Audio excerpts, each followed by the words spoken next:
Evangelio laico según Feliciano, de Luis Raceto y Pascual Misuraca. La religión. Una tarde de un día transcurrido en alegre soledad, caminando a lo largo de la orilla del lago, Jesús vuelve a casa llevando un canastillo de frutillas que compró en un mesón en la calle. Acercándose, escucha el murmullo de los amigos reunidos y asomándose al umbral, ve a 12 de ellos agrupados alrededor de 3 mesas, 4 en cada una, empeñados en algo que parece muy serio. Después de un largo minuto de observación respetuosa, Juan es el primero en darse cuenta de la presencia de Jesús. Instantáneamente advierte a los demás que Él ha llegado. Se produce un silencio. Alguno recoge y ordena los papeles donde está tomando apuntes, otro sonríe embarazado, hasta que Pedro toma la palabra y dirigiéndose a Jesús, explica: Maestro, hemos formado 3 comisiones porque queremos proponerte algunas ideas organizativas sobre nuestra comunidad. Evaluamos que ha llegado el momento de ser más precisos, más incisivos. Jesús se sienta al lado de Juan y se dispone a escuchar. De nuevo, Pedro, indicando a Nataniel: expone un poco tú los resultados del trabajo. Nataniel, poniéndose de pie y tomando un par de papeles. Nuestra comisión se aboca a precisar la doctrina, las ideas, las creencias que guían a nuestro movimiento. Pensamos que debemos tener un documento que exponga claramente aquello que es preciso creer para ser uno de los nuestros. Puede ser un manifiesto, o un catecismo, o un manual de lecciones elementales que permita a cada uno reconocer las verdades a las que es necesario adherir. Jesús: interesante. ¿Y cuáles serían estas verdades? Nataniel: ve, nosotros tenemos algunas ideas, pero naturalmente que esperamos de ti la última palabra. Por ejemplo, así desordenadamente, que el alma después de la muerte será premiada o castigada conforme a, mostrando un momento de incertidumbre. Algunos dicen que en base a la fe, otros que según las obras. O esta otra verdad: hay un Dios único y solo, por encima de toda realidad, que se hace conocer mediante los profetas. O, indicando con la mirada a los que lo piensan de otro modo, hay un Dios que se personifica e interviene constantemente en lo que acontece. También los libros sagrados, en cuanto revelados directamente por Dios, deben ser tomados a la letra, si bien hay aquí alguno que considera que deben ser interpretados, teniendo en cuenta la cultura de la época en que fueron escritos. Y escucha esta otra cuestión que nos ha exigido mucho trabajo. La justicia social se construye alrededor de la idea de igualdad, porque todos somos hijos de Dios, o bien alrededor de la idea de libertad, en cuanto somos todos imágenes de Dios. Pedro: ¿ves, Jesús? Hay una necesidad absoluta de dirimir cuál es la doctrina justa, las verdades en las que creer y que debemos defender todos juntos. Se produce un silencio electrizante. Algunos se acomodan en la silla y todos penden de los labios de Jesús. Jesús: el conocimiento. Toma de la cesta una frutilla, la palpa, la huele, la mira, la saborea. Es una experiencia de lo que está a nuestro alrededor y de lo que está en nuestro interior. Prueben estas frutillas, digo, con todos los sentidos, y considérenlas como expresiones y productos de la naturaleza entera, en el espacio y en el tiempo, que manifiesta su propia belleza, su propia bondad, su propia verdad. Todos toman una frutilla y hacen lo que vieron hacer a Jesús. Larga pausa. Jesús. Ahora presten atención a esa telaraña, indicando una esquina del techo. Es la obra de una arañita. Él ahí, ¿la ven? Temprano en la mañana, al primer rayo del sol, sale de su escondite y se lo goza un rato. Después arregla la tela y se prepara para capturar a los insectos que caigan en ella por no haberse dado cuenta de su belleza invisible. El conocimiento es darse cuenta de la belleza, de la bondad, de la verdad, presentes en las cosas, pero invisibles para aquellos que no tienen ojos para ver. Ahora cierren los ojos, escuchen el silencio, dejen de razonar, sientan lo que les sucede dentro. Algunos de los amigos alcanzan de este modo un conocimiento de sí mismos, hacen una experiencia interior de una realidad desconocida. Otros permanecen en el umbral hasta que Tomás suelta. Pero al menos se puede afirmar que Dios existe. Jesús. Mira, Tomás, la cuestión no es afirmar o negar una creencia. La respuesta a tu pregunta la debes encontrar en ti mismo. La debe encontrar cada uno, como una experiencia cognitiva, profundizando en el conocimiento de lo que nos rodea y de lo que tenemos dentro. Como escribió Antoine de Saint-Exupéry, la verdad se cava como un pozo. Nathaniel se sienta, doblando los papeles que tiene en la mano. Un amigo que está a su lado esconde discretamente sus apuntes. Pedro, sin el menor signo de turbación, indicando a Tadeo: expone ahora tú el resultado de esa comisión de trabajo.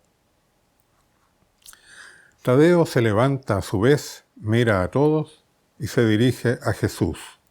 Maestro, tuvimos esta idea de participar activamente en la construcción de nuestro proyecto. Nuestra comisión se está ocupando de la cuestión moral. Hemos pensado que es necesario indicar sin equívocos y con mucha fuerza cuáles sean los comportamientos que hay que asumir y cuáles hay que condenar. Por lo tanto, se trata de formular un código de conducta, una ley, un conjunto de reglas que debemos compartir entre nosotros e imponer a los seguidores, exigiéndoles el respeto y la observancia. Jesús. Bien. ¿Qué han comenzado a pensar al respecto? Tadeo. Por de pronto, hemos pensado en dividir el campo.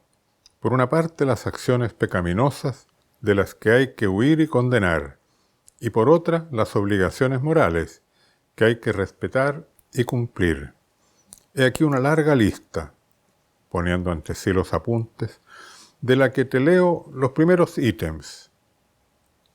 No hacer sexo entre personas no casadas o del mismo género, no solo por placer y menos aún por dinero. Por tanto, queda condenada la lujuria y la prostitución. No desear ser superiores a los otros, despreciándolos. Por tanto, es condenada la soberbia y el orgullo. No robar, no desear los bienes de los demás, no acumular solo para sí riquezas sobre riquezas. Por tanto, son condenados el hurto, la envidia, la avaricia. No crear corrientes y círculos sectarios tendientes a la conquista de la dirección del movimiento y que atenten a su unidad. Por tanto, es condenado el fraccionalismo y la ambición de poder.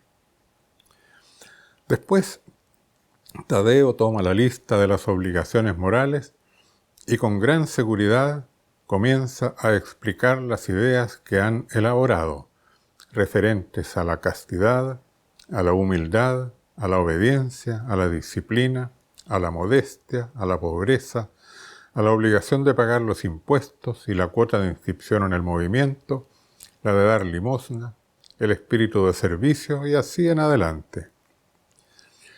Pedro, casi interrumpiendo a Tadeo y visiblemente complacido por el trabajo de la comisión moral, dice: ¿qué te parece, Jesús? ¿Hemos hecho o no una cosa útil? Jesús, dirigiéndose a Tadeo, que había permanecido de pie: siéntate y razonemos un poco sobre todo esto. Dirigiéndose ahora a todos: la moral no consiste en la elaboración de normas, mandamientos y reglas externas a las personas, impuestas por una autoridad que exige y controla, que premia y castiga, como un código formal, como un formulario mecánico de los actos permitidos y prohibidos. Nadie puede imponer a otros una moral. Pedro, acomodándose en la silla: ¿entonces cada uno hace lo que quiere?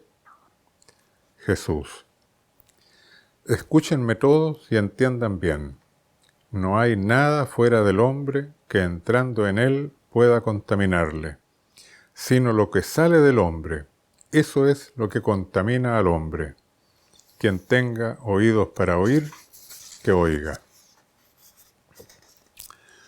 Los amigos de Jesús permanecen inciertos e intercambian miradas interrogativas, hasta que Juan le pide que explique mejor, quizá con algún ejemplo, lo que quiere decir. Jesús: así que también ustedes están sin inteligencia. ¿No comprenden que todo lo que de fuera entra en el hombre no puede contaminarlo, pues no entra en su corazón? Pero demos todavía otro paso. Así como no hay nada que entrando en el hombre desde fuera pueda contaminarlo, no hay nada que viniendo desde fuera pueda salvarlo. Ninguna conducta impuesta o inducida autoritariamente a alguno lo convierte en un hombre o una mujer mejores. Consideren las drogas, tan en boga hoy en día. Tantos jóvenes y no tan jóvenes creen que introduciendo en sus cuerpos ciertas sustancias químicas pueden liberarse de los condicionamientos sociales y ser más felices. En verdad les digo que ese camino conduce a la mutilación progresiva, al embotamiento de las propias facultades, a la dependencia y a la degradación. Las virtudes, el crecimiento personal, el buen vivir, nacen al interior de cada uno. Así como la verdad se conquista cavando en la propia interioridad, la virtud se conquista elevándose desde lo que se es, liberándose de los condicionamientos del sistema, tendiendo no a adecuarse a las leyes de un código, sino moviéndose hacia la perfección de nuestro Padre Celestial. A propósito de la obligación de dar limosnas, mientras venía para acá con gran deseo de encontrarlos, se me acercó una mujer mendigando, moviendo los pies y las manos de una manera extraña, con la evidente intención de despertar mi piedad y pidiéndome dinero con lamentos. Me tiraba la túnica, rogándome e insistiendo en su danza macabra. Pero yo me había dado cuenta de que aquellos movimientos artificiosos fingían una enfermedad que no existe. ¿Y ustedes se han dado cuenta que muchos mendigos se empequeñecen a sí mismos para obtener las limosnas? Pues bien, ¿saben qué hice? Le dije a quemarropa a la mujer: esta enfermedad tuya no existe. Ella, como si hubiera obtenido un milagro, se alejó caminando expeditamente.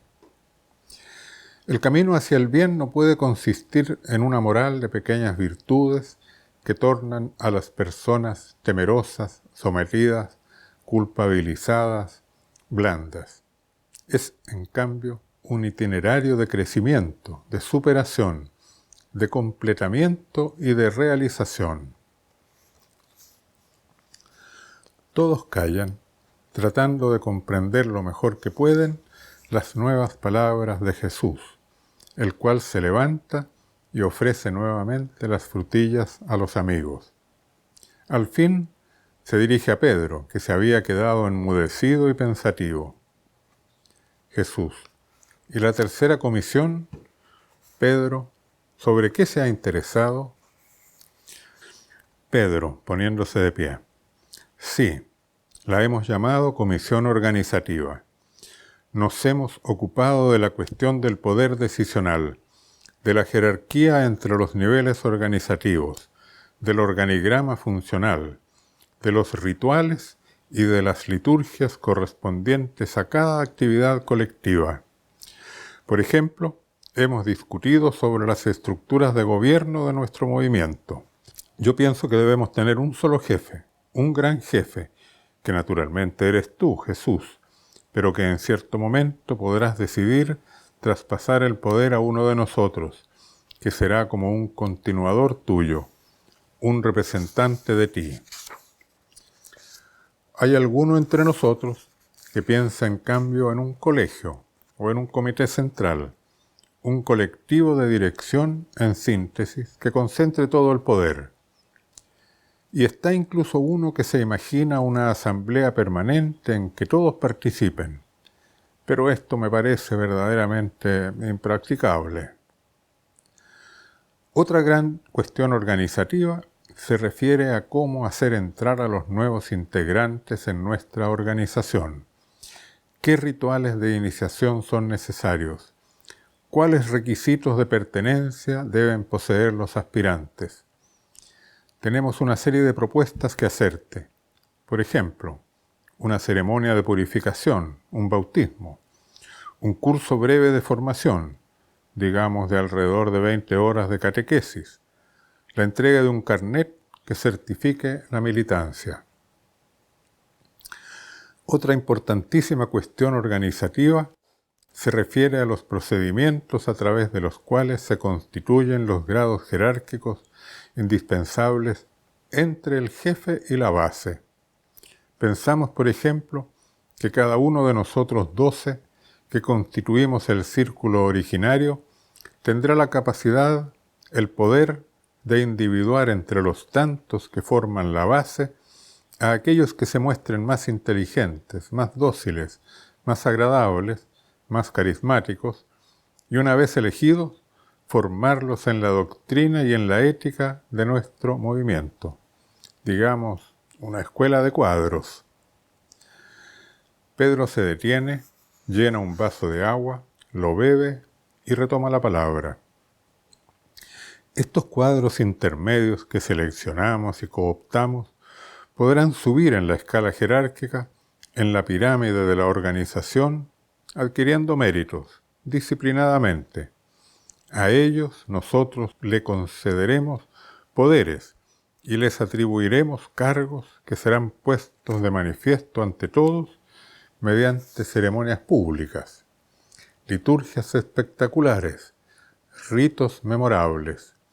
De este modo, la organización quedará sacralizada y se mantendrá como un todo jerárquicamente estructurado, desde el vértice a la base y desde la base al vértice, por medio de peldaños bien encadenados, diáconos, sacerdotes, obispos, cardenales, o bien secretario de célula, dirigente seccional, jefe de departamento, miembros del Consejo Central, secretario general. Satisfecho de su propia exposición, con un gesto comprensivo de las manos y una mirada panorámica, Pedro se acomoda en la silla y enciende una vela. Jesús, como hablando a sí mismo: ¿cómo hago para explicarme? Se levanta, pensativo, y sale fuera de la sala. Poco después vuelve sobre sus pasos y retoma su puesto. Jesús: si uno quiere ser el primero, sea el último de todos y el siervo de todos. Ustedes saben que quienes son considerados jefes de las naciones las dominan y que sus poderosos ejercitan sobre ellos el poder. Pero entre nosotros no es así. Se están imaginando a nuestra comunidad tomando como ejemplo el imperio, o como copia de un ejército, de un estado, de un partido, de una mafia, con estructuras burocráticas y jerárquicas, estructuras de poder que tienden a conformar a las personas a un orden establecido. De dicho orden, ustedes mismos se eligen como jefes, y para asegurarse de que nadie ponga en discusión a la organización, sacralizan las estructuras y los procedimientos. Pero ¿cómo? En vez de construir algo que nos acerque a todos un poco a nuestro Padre Celestial, una religión del conocimiento, de la fraternidad y de la libertad, en la que florezcan y crezcan mujeres y hombres creativos, autónomos y solidarios, ustedes se inventan una religión de creencias, de normas y de ritos que produce adeptos dóciles y practicantes. Un largo silencio desciende sobre la sala. Los 12 están incómodos y desilusionados. Habían trabajado con el convencimiento de contribuir al proyecto de Jesús y en cambio lo ven irritado. Finalmente Andrés, el hermano de Pedro, señala un problema y se atreve a plantear una pregunta. Pero, ¿debe haber al menos un modo de definir nuestra identidad? ¿Debemos identificar un lugar físico, un centro de irradiación hacia el mundo, al cual todos hagan referencia? Jesús. Pero nosotros somos un movimiento itinerante, que no tiene un puesto fijo, que no se pone en un castillo sobre una montaña desde la cual mirar al mundo desde arriba hacia abajo. Son años que estamos en movimiento y debemos continuar caminando junto a los demás. Y en cuanto a la identidad, esta no se construye alrededor de un centro, de una institución, sino que se despliega y articula como una red en la cual cada participante es un centro, cada pequeño grupo es un nudo. Cada uno se presenta a los demás con palabras y acciones, contando lo que piensa, lo que siente, lo que hace, e invita a los otros a mostrarse. Y las personas y los grupos, conociéndose y reconociéndose, establecerán relaciones libres, emprenderán iniciativas compartidas, crecerán, enriqueciéndose recíprocamente. A medida que la reunión iba desarrollándose, avanzaba la tarde y se entraba en la noche oscura. Poniendo fin a los discursos y a los diálogos, todos, uno tras otro, salen al patio y quedan fascinados por la luz acariciante de una enorme luna llena que les alegra el corazón. Antes de salir de la sala, Pedro se acerca a Feliciano y le dice: recoge los apuntes de las 3 comisiones y tráemelos.